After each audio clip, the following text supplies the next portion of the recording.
So, heads up, this video is sponsored by the creators of Resonite, but everything I say in this video is purely my own thoughts, and as unbiased as possible. 8 months ago, I made a video talking about Resonite, a VR social platform that I, somewhat controversially, called the VRChat killer. If you've ever heard of Niels from long ago, Resonite is built off the source code of the game and with the same development team. Long story, just watch Thrillseeker's video to learn more about that kerfuffle. Resonite was released in early access last October, so with it coming up to the 1-year mark soon, I'm curious to see if any of the issues I had with it long ago have been resolved, and how it holds up compared to the social VR behemoth VRChat. So, context, I've put 150 hours into Niels, and more than doubled that in VRChat across Quest and Steam. It's not that much, especially compared to some other players. I mean, all some people do is eat, sleep, and breathe VRChat. But it's enough for me to understand just what features Resonite has over it. The coolest feature is the inventory system. If you're in a world and you see an item that you think looks cool, you can pick it up and add it into your inventory. Then, you can use it anywhere in the game. Like, for example, I saw this cute mudkip pillow in this Minecraft river world created by Moonblazer. So, I saved it to my inventory and brought it to my homeworld to liven it up. My favorite experience in this entire game has gotta be just collecting items across the Resonite universe, and then populating my home to make it feel more personal and cozy.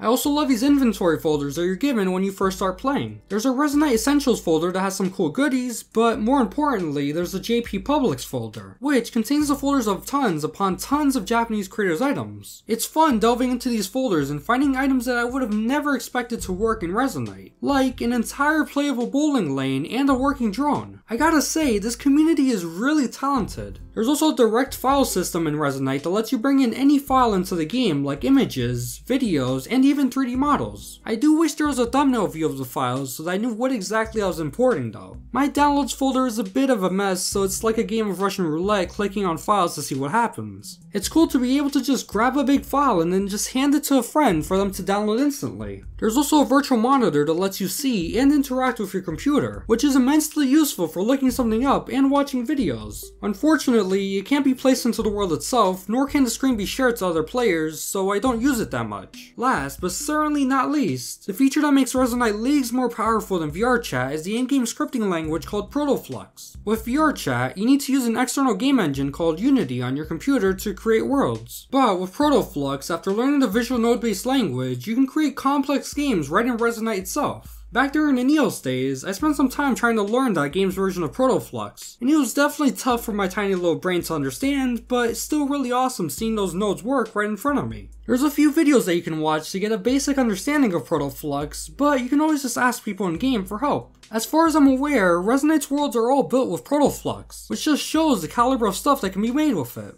And since we're already on that topic, let's talk about these worlds, shall we? I'm not entirely sure how many worlds there are in this game, but it's certainly more than I'll ever be able to explore and show off in this video. And that's a shame because there's a ton of effort put into these experiences, and I hope the footage I'm showing off accurately shows that. There's this cute farming game that was really fun, a tabletop game called DelVR that I didn't play too much of since I didn't have other people to play with, but was nonetheless very high quality. This library with folders that contain a lot of great items if you're just starting out, and if you're feeling homesick, you can always just hang out in this VRChat home world. There's also a project called the Meta Movie that lets you be a part of a live movie with other players and be the greatest space actor that you've always wanted to be. The tickets are a bit pricey depending on what you want your role to be, but it's super unique and I can vouch for it. The Resonite team and the community have created a few great tutorial worlds to help you get started and learn the basics of the UI, so take advantage of them. All of the worlds that you see in this video are going to be in the description, by the way, if you want to check them out. Now, with this being an early access game, there are some big issues that make it hard for me to stay in it for hours at a time like I did with VRChat. Chief among them is the insanely low FPS while exploring the worlds. I have an RTX 3060, which works well for VR games like VRChat and Half-Life Alyx, but I can't expect to get anything more than 40 FPS in Resonite. This is in VR, mind you, so I wouldn't be surprised if you felt a bit sick if you're not too used to VR and have a worse graphics card than mine. And that's with the texture quality at its lowest, especially since the regular texture size would give me sub 30 frames per second. While I can somewhat handle it, I mean Niels had the same problem and look how much time I played it. It did make recording footage for this video a pain. I promised you that the only time I was able to get anything above 40 FPS was in an empty box world. If you have a newer graphics card though, then you should probably be fine. The loading times are also a problem, even on an SSD. It's most apparent when you open up Resonite since it glitches out for half a minute, which in VR is pretty jarring. I mentioned this in my first Resonite video, but there's a dreaded sync conflict issue where after you close Resonite, it takes a millennia to sync your game's changes to the cloud. This has genuinely haunted me since the Neos days, but thankfully there's a page on the wiki detailing the steps you can take to fix it, or at least delay it for a while. And the biggest issue for some is how small the community is compared to the behemoth that is VRChat. Personally, I use these social VR games less as a way to interact with others and more as a way to explore user-crafted worlds, but it is a reasonable worry to have. However, I will say that this community is extremely talented, as you've hopefully seen in this video. Despite all the stuff they've gone through with the whole Neos debacle, they've helped shape a game that has a boatload of potential, as long as these glaring issues are addressed, of course. And I'm sure they all will, since the development team has consistently been making small yet important updates over the past year. The lead dev, Fruxius, has been making some tiny devlogs on his channel, and while I have no idea how any of this stuff works, I can see that he's very dedicated. So yeah, the future of Resonite is bright, and I can't wait to see what's in store for it, just like how I can't wait for you to subscribe.